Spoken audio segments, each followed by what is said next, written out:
Hello everybody, so we are solving a problem based on some ideas of capacitors.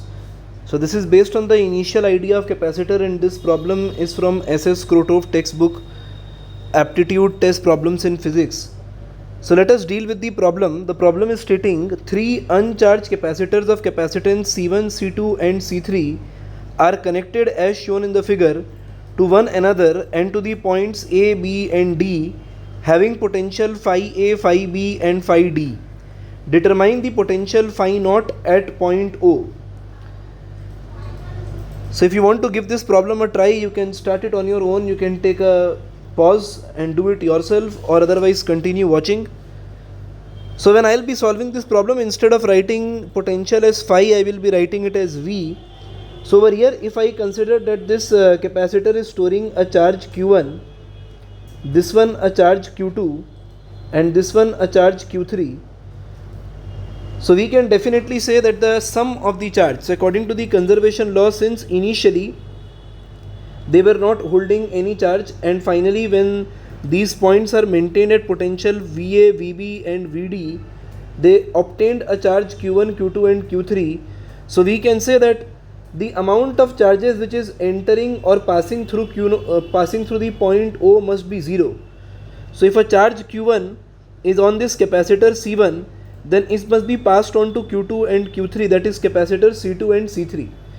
So we will be using this idea to solve this particular problem, that a charge capital Q1 is distributed as Q2 and Q3.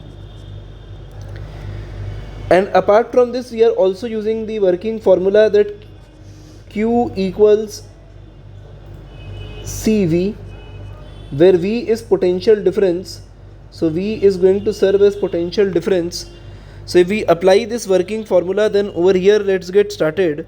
So for Q1 we can say capacitance C1 into potential difference VA minus V naught.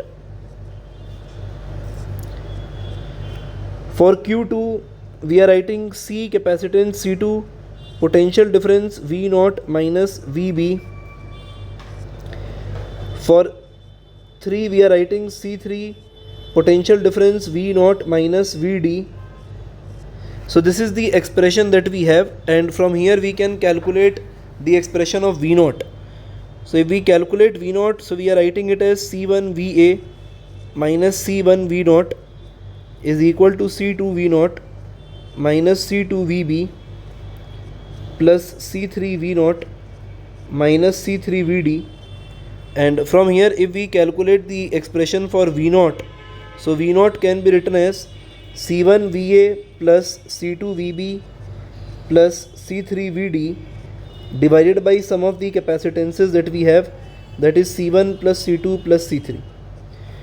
So this is the answer for this particular problem. So it was a quick problem which we solved to obtain potential at a point O when a capacitive system is arranged as shown. So to continue to watch more such problem solving videos, continue to watch the channel. Please like, share and subscribe the channel for more.